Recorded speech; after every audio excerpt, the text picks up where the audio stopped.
The Archdiocese of Chicago is a vibrant and diverse faith community. We celebrate our faith through worship, evangelization, and reaching out to the needy. Welcome to Catholic Chicago.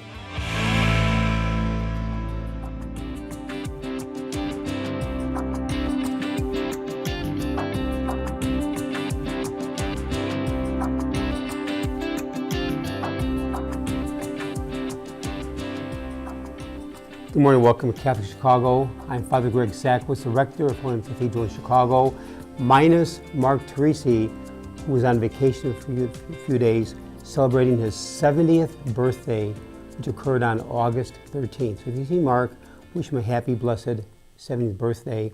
And we have a tremendous program lined up here this morning on Catholic Chicago.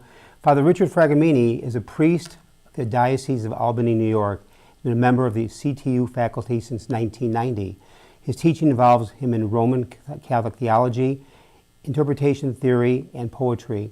His current work is in the field of word and sacrament, the intersection of symbolic activity and language as it creates insights into the Christian proclamation of grace. Richard is an adjunct faculty member in the Department of Religious Studies at DePaul University here in Chicago.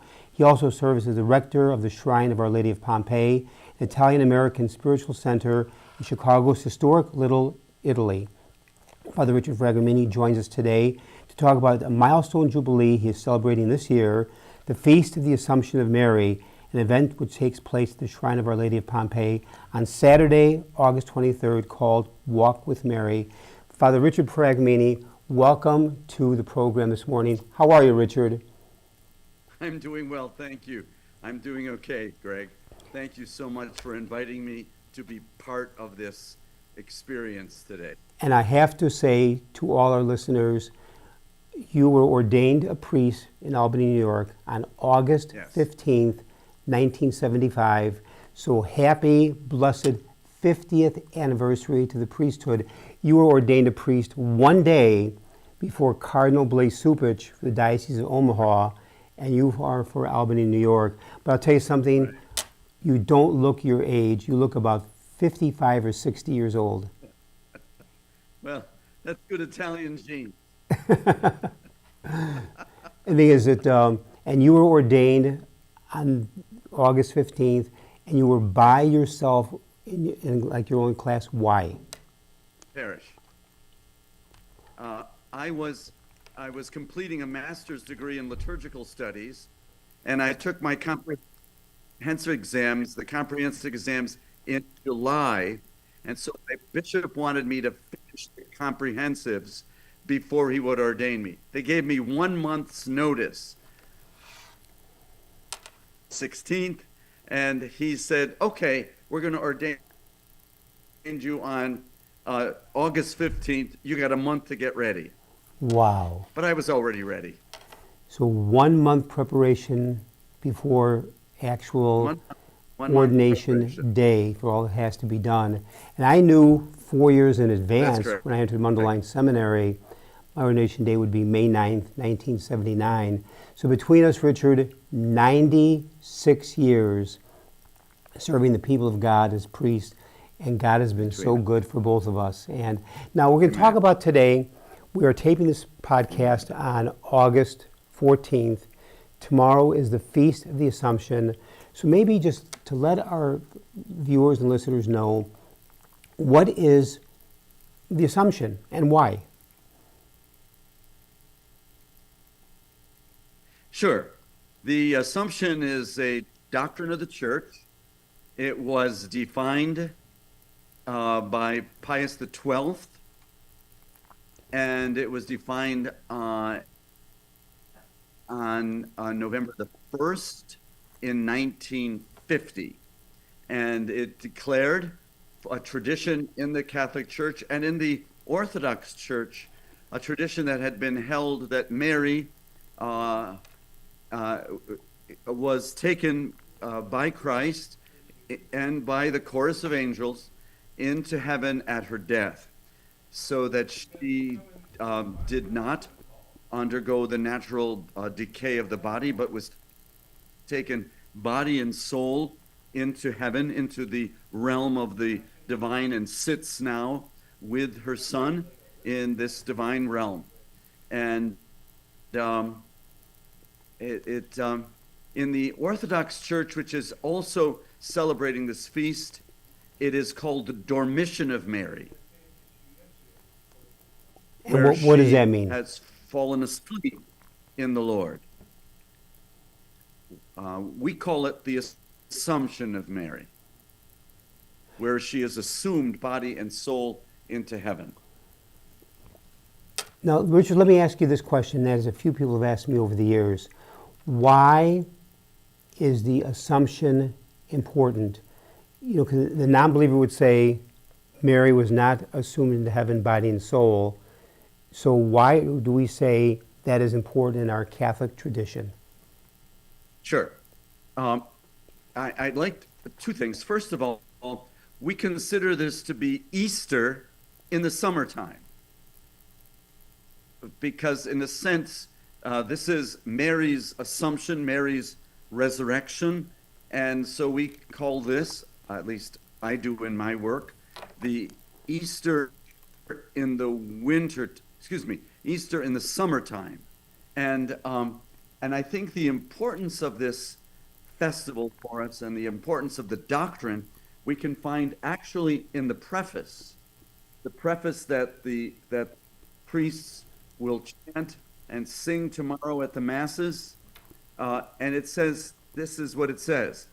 It says, "For today, the Virgin Mother of God was assumed into heaven," and here it is, "as the beginning and image of your church's coming to perfection, and as a sign of sure hope and comfort to your people, your pilgrim people," that's us, "on our pilgrim way."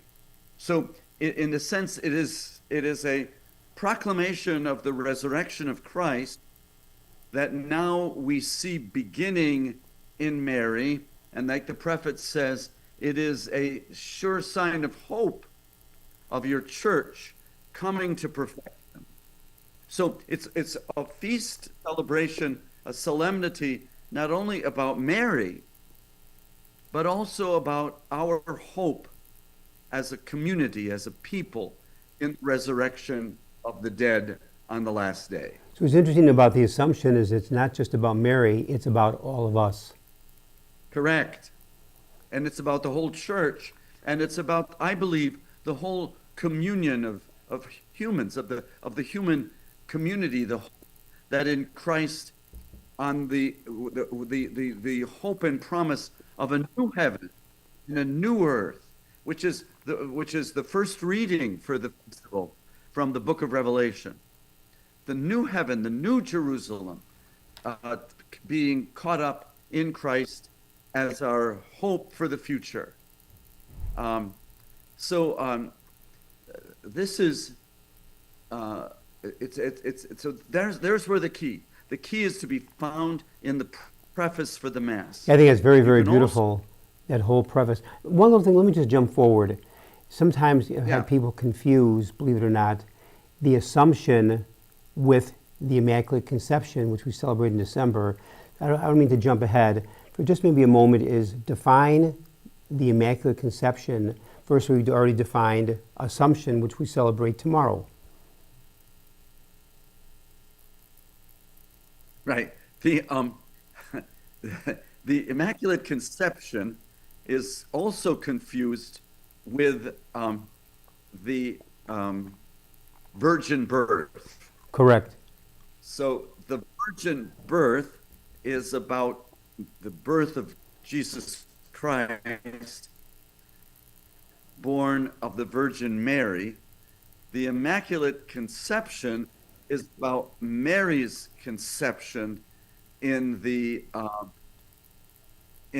womb of her mother Anna, conceived without original sin. In other words, she was considered by God's, here's the fancy word, prevenient grace, by God's prevenient grace. That is a mean, which means it was a grace that God foresaw that she would be the mother of the Son of God, the mother of Christ, that prevenient grace, Mary was conceived without the original flaw, the original sin, the ancestral sin that we humans inherit. That's a great, great, great summary. And it's interesting you just talked about the Assumption. See, many people look at the Assumption and say, okay, that's nice. But when you put it in context of the Assumption is really about all of us, the church, it's a whole different context, and it's not just a standalone Mary for the Assumption, but it does really involve all of us, the church, which is quite a unique perspective, and it's a whole different reality. Correct. And this is true of the entire liturgical year, because the liturgical year and all of the festivals are not about something in the past, but rather a mystery in which we now live and participate, that is meant for a transformation of the church and the human community, actually, into the new humanity, which is Christ. So you're correct. It's all about the past, but it's also about the present, and it is just as much about the future, all connected in the Kairos experience of here and now that we're living. And in light of the world we're living in with violence, chaos, destruction, there's so many people that I deal with who are living in a sense of hopelessness, without hope, bleak, nothing on the horizon. And so this is where the church proclaims the liturgical year, despite the tragedies of life, the suffering, all that's going on, which is horrific in our world, be a people of hope.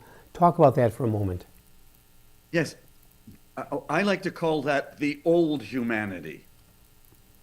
That what we're experiencing with discrimination, with violence, with hatred, with starvation, with injustice, that we would call theologically the old humanity.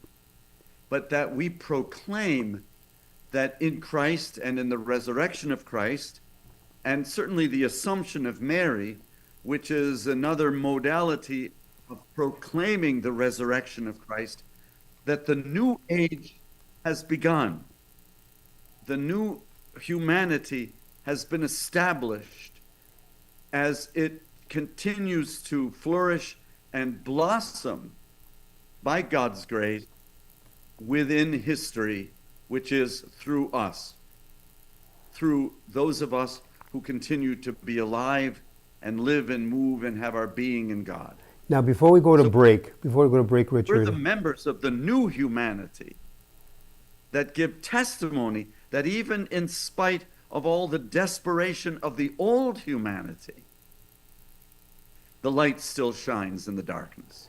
Now, on that note, before we go to break, I don't mean to put you on the spot. I know you've written several books, and they're outstanding. In one of your books, I forgot the title right offhand, in the very first chapter, you tell a story regarding going to Mass with Grandma.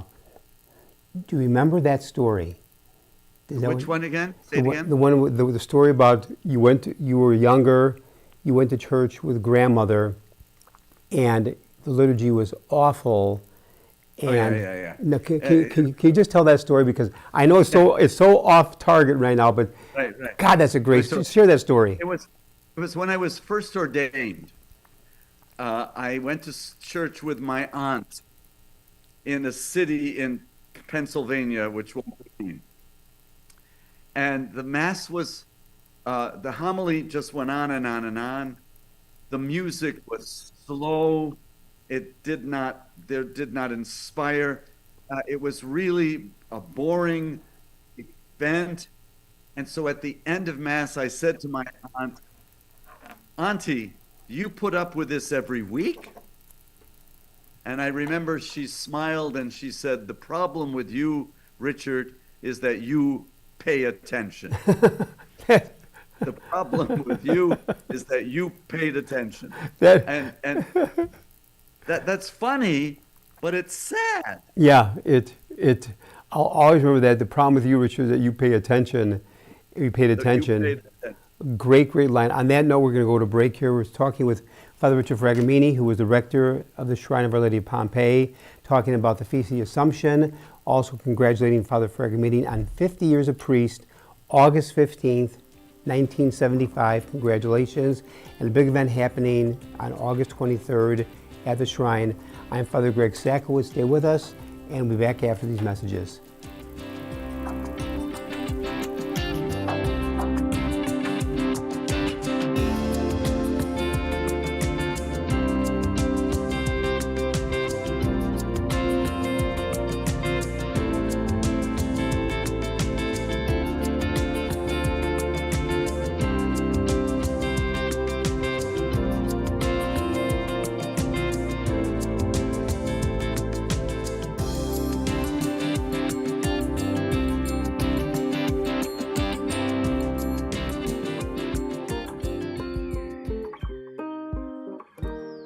I feel special. I feel great. I got good grades.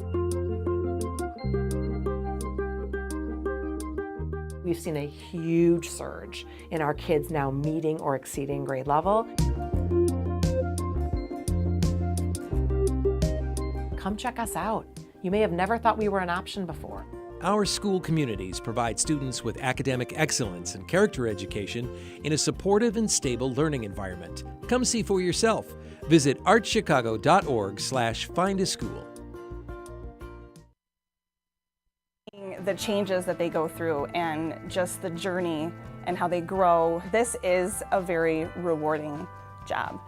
Even though at the end of the day, we're not the highest paid people on earth. And when I have a parent contact me and say, my child loves school, that to me, I'm setting that foundation for their love of learning, because really you are changing lives, you are molding lives. Shape the next generation of leaders. Teach. Apply today at archchicago.org/schooljobs.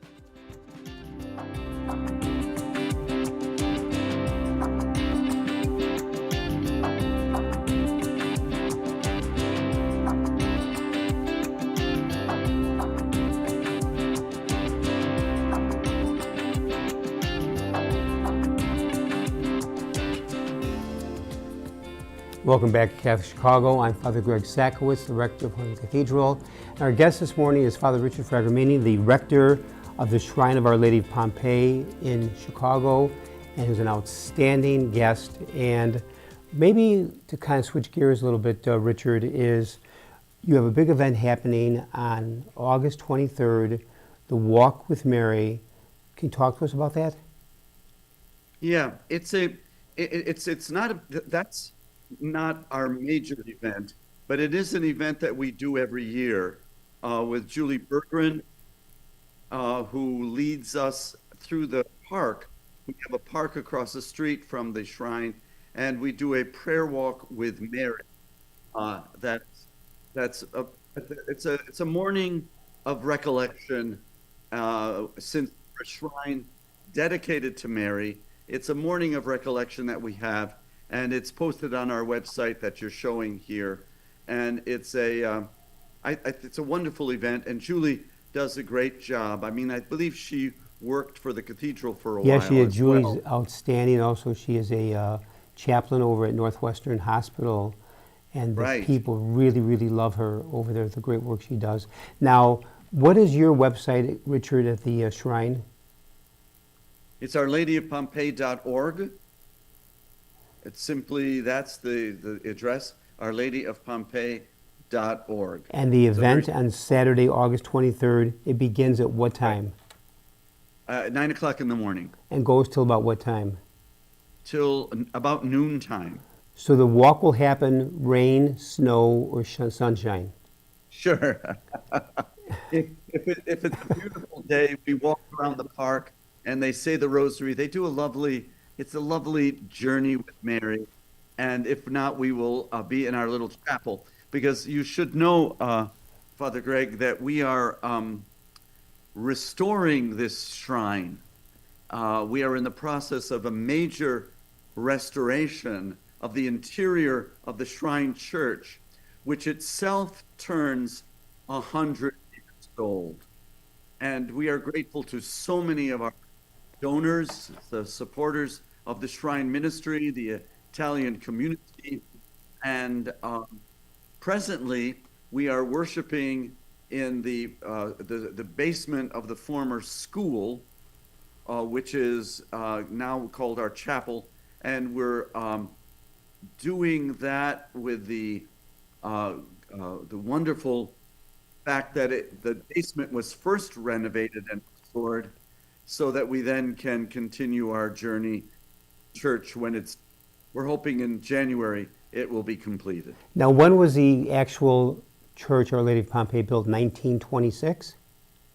No, the building was dedicated in 26, to the best of our knowledge, to the archives. But it was there's a picture of me there that's on the screen right now, if you lower it. We're burying relics in the ground of the church.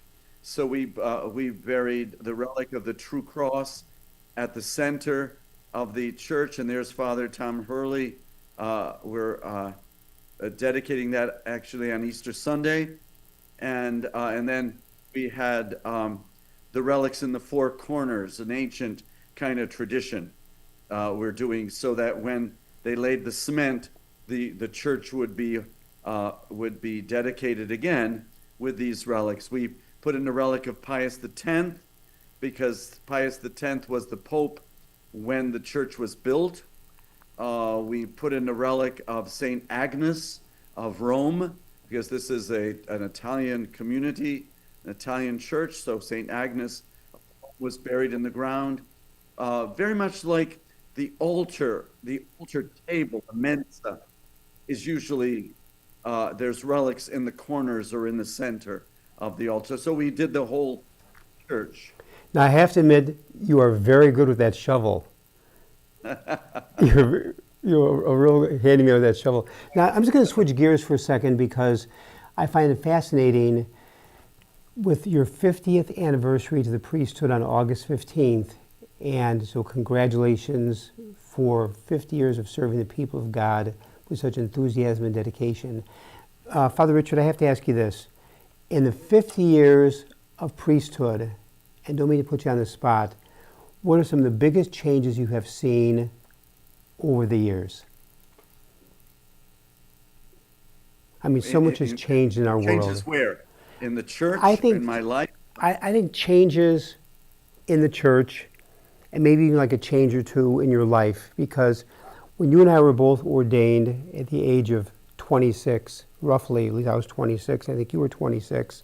I had just turned 26, but you're right. Yes, we were young. And so I think, we look at our own lives in the gift of priesthood and the church. What are some of the changes you have seen maybe in the church and also in you the last 50 years?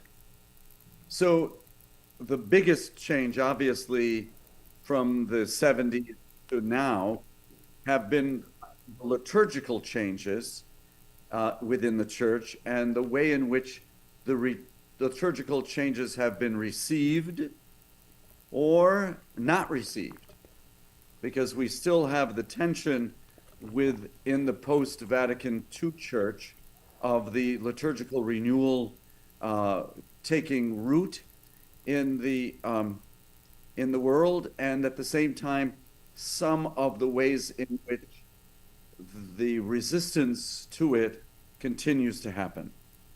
So that was a huge change, and certainly Chicago, the Archdiocese of Chicago, was the leader in the liturgical changes, which is one of the reasons why when I came to Chicago, I was so delighted to be here with the LTP, the Liturgical Training Publications, the LTP world that still exists and still does wonderful work to engage the parishes of the United States with intelligent ways in which the liturgy can be renewed for the benefit of the transformation of the community. So that would be the first change, and that's certainly why I studied liturgical work and did my doctorate in sacramental theology along with Cardinal Supish. We, in fact, have that in common as well. We both studied with the same doctor father. We both wrote our dissertations with David Power, who was a noble and vital sacramental theologian and liturgical scholar, so that both of us had that same upbringing in a sense with David. The second change certainly has been the way in which the church throughout the world, and especially in the United States, has come to a certain place of humility, recognizing that we're all sinners within the abuse scandals that have happened in the past 30 years. We've come to a humbler place, recognition that we are we're a church always in need of restoration and conversion and metanoia. Those, I think, would be two major shifts. But then the third one is the papacies through the years. These magnificent papacies that we've experienced, each of them bringing a unique flavor. John Paul II, certainly Benedict, and Pope Francis, and now a Chicagoan. Who would have thought?